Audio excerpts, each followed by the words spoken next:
A crise no ensino de língua portuguesa. Nesta aula, abordaremos 3 tópicos sobre o ensino de língua portuguesa. O primeiro tópico diz respeito à contextualização da crise. O segundo refere-se aos contornos da crise. E o terceiro aborda o seguinte questionamento: o que fazer para superar a crise? Contextualização da crise.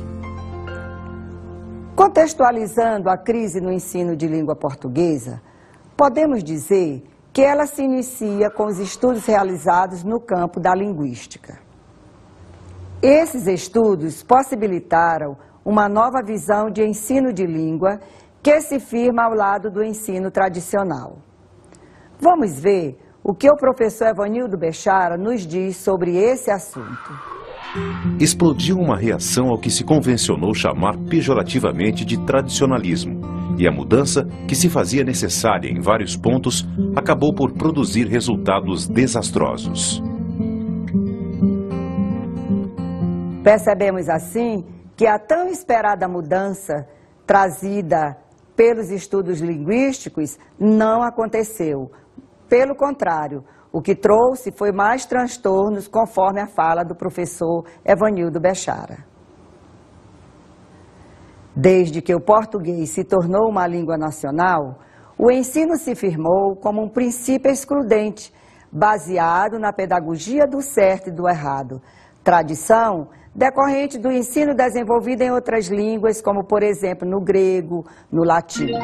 Na Grécia, por exemplo, havia a preocupação de estabelecer uma relação entre a língua e os seres que ela nomeava. As regras que subjazem ao uso da língua, ou seja, a gramática, também eram motivos de questionamento. Aristóteles procurou sedimentar as bases da gramática grega.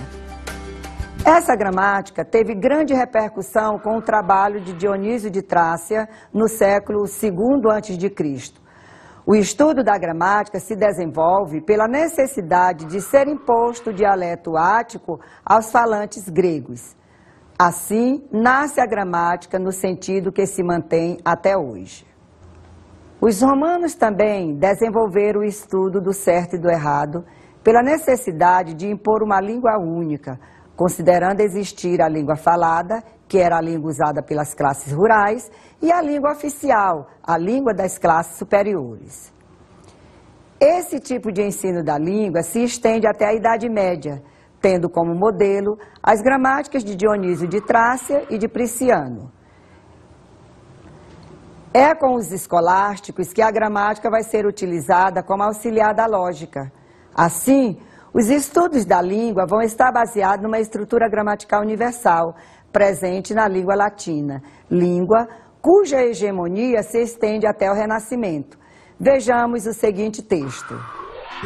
No Renascimento, 2 fatos contribuem para a predominância dos estudos normativos da língua: a imposição do latim clássico como a língua dos clássicos e a revalorização da cultura antiga, fazendo renascer o interesse pela língua grega.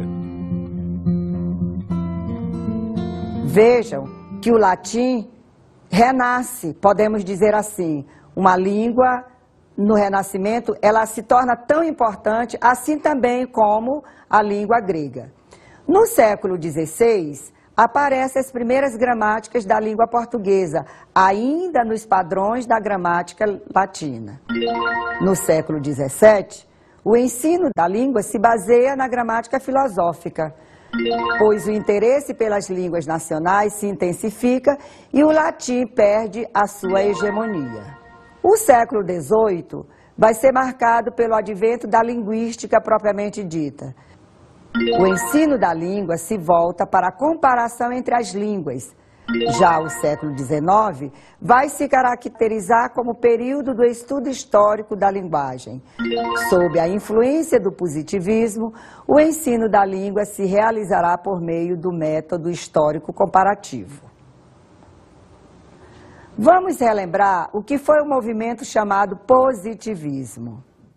O positivismo é uma linha teórica da sociologia criada pelo francês Auguste Comte, 1798